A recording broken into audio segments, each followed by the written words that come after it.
restoration continues with some interior work and specifically wrapping all the dash components in black and red vinyl.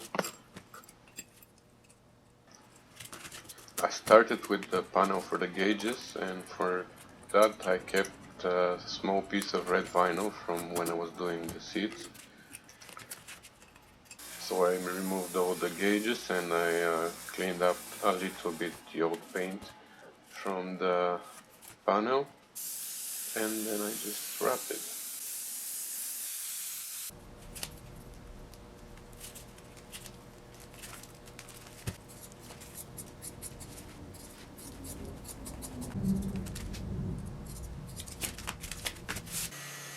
I used the heat gun for the corners because there, because of the specific shape there, it would, without the heat gun I would make wrinkles, and I didn't want to have that at the back because I wanted the panel to sit flat when I fit it into the dash.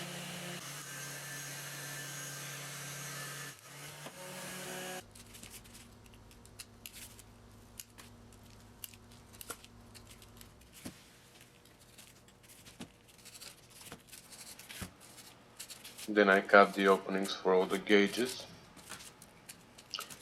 and I fitted them inside.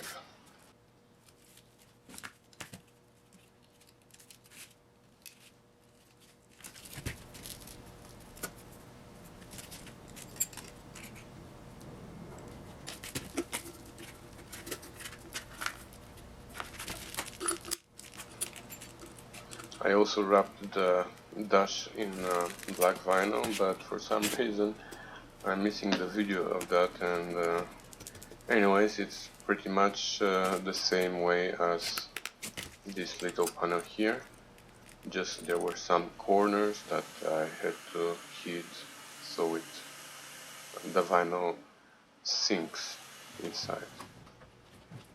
And then when I installed the panel, it looked great. For this cover I tried to clean it, but it's really faded and there are some nasty spots here, so I'm gonna have to wrap it.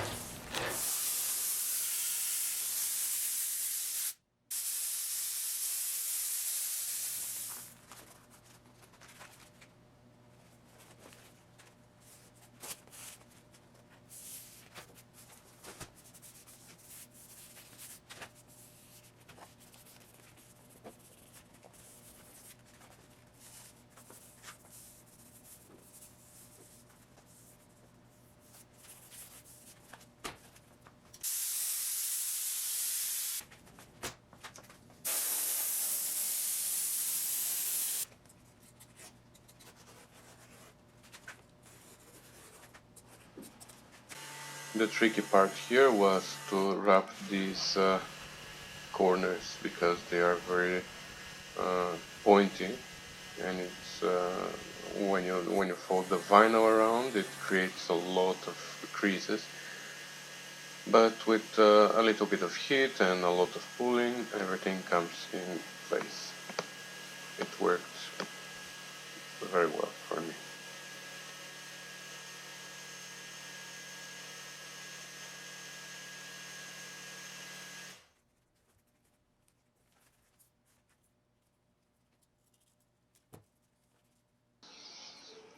Then I trimmed the excess of material.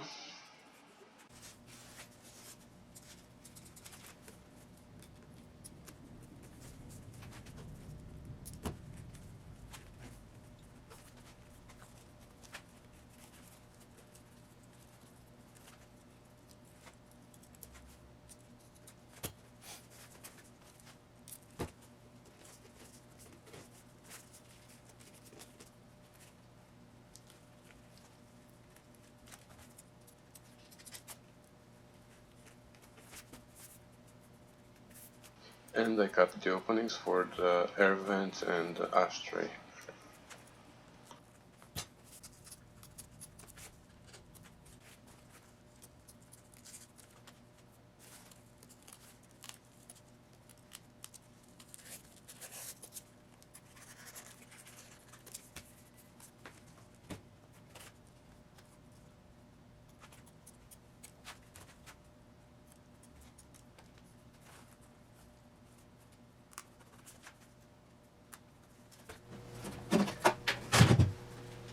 it was pretty straightforward to install it on the dash.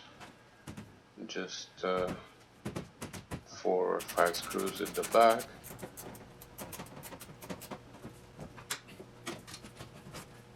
And the whole dash is, I wouldn't say complete, but almost.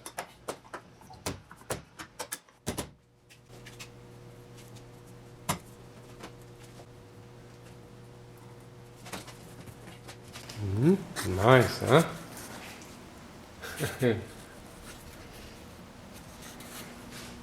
Looks like original.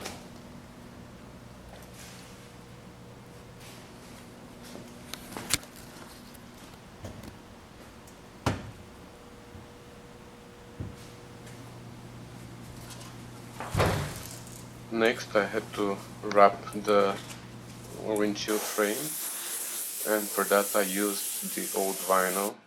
I managed to salvage it, and it cleaned up really nicely.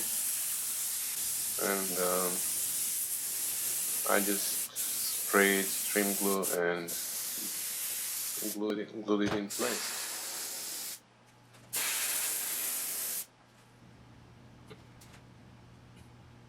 Surprisingly for me, after the vinyl went inside, and later you're gonna see the windshield went in, only a little part of the frame remained visible, just a little bit on the side post. So I was sanding it, and I used a little bit of Bondo on it too, and I was worried that scratches here and there will be seen.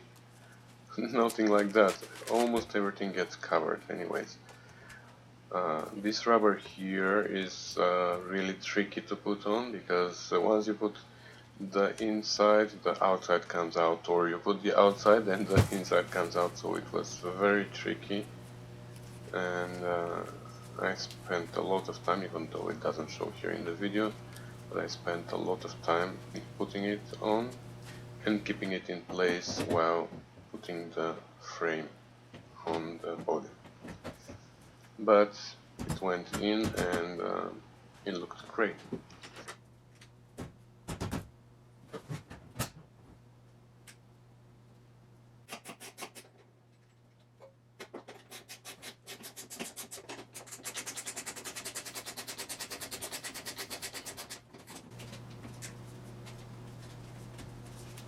Then I installed the aluminum trim, and the car started looking like a car again.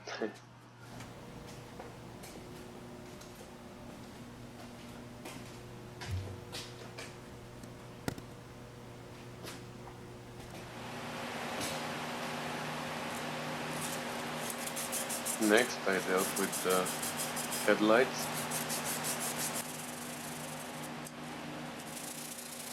Some of the parts needed clean up and paint, so I used some sandpaper, my favorite muriatic acid, to get rid of the rust, and then I painted them.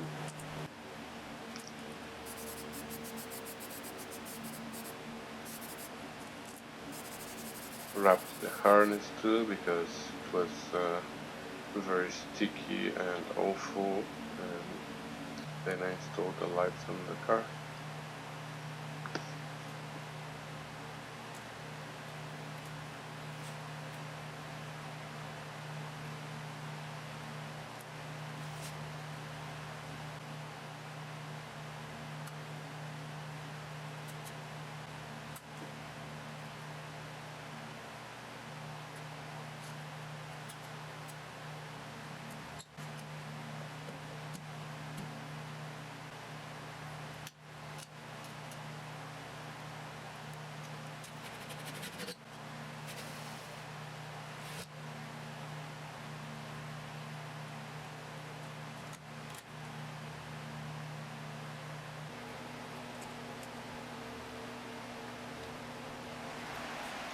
And now my baby can see in the dark again.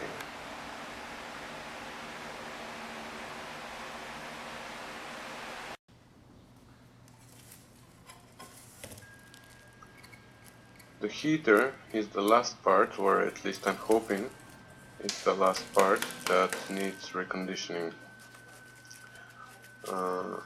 It was really nasty and dirty inside.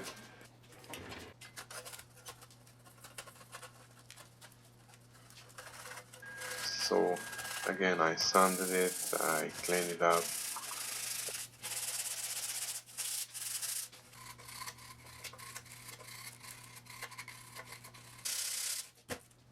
With the air blower I blew all the debris from the core, and for the box I just used some primer and then some paint.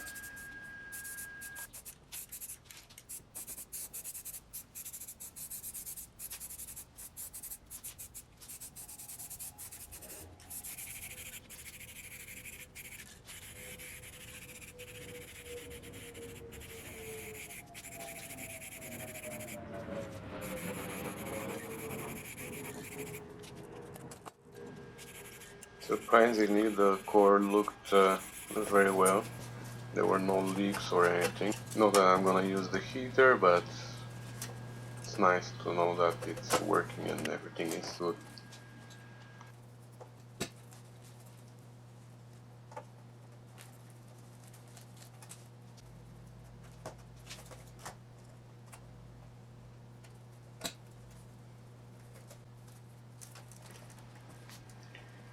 Then I installed the air hoses and it was ready to go in.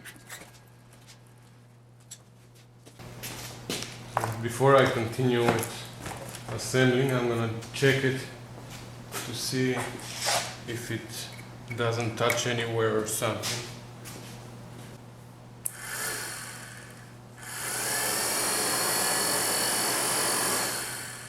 It's brand new. Just before I put the heater inside, I remember that it would be a good idea to install the rod for the windshield wipers, because after the heater is there it's gonna be on the way and maybe it was gonna be even impossible to mount the rod. So I mount the rod quickly and then I installed the heater.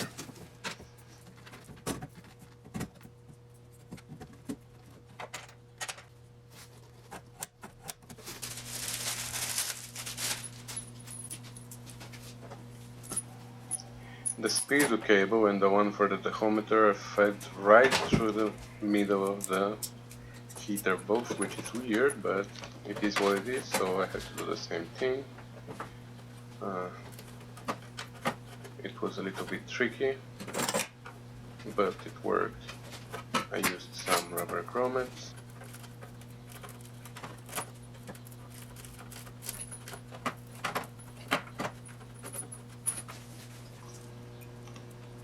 And then I could install all the wiring at the back of the gauges, which worried me a lot before, but it appeared that I still remember how and why and what I marked there.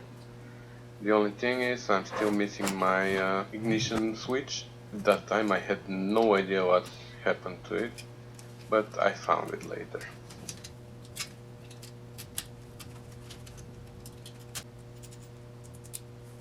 Then I cut the openings for all the switches and I installed them. Just one is missing again. I don't know where it is, but I'm gonna find it eventually.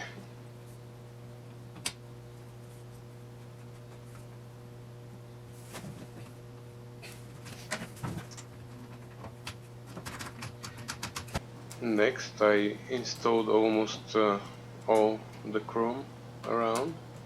There are still some small pieces to be installed, but most of it is done. You can see here the hinges on the trunk, the gas cap.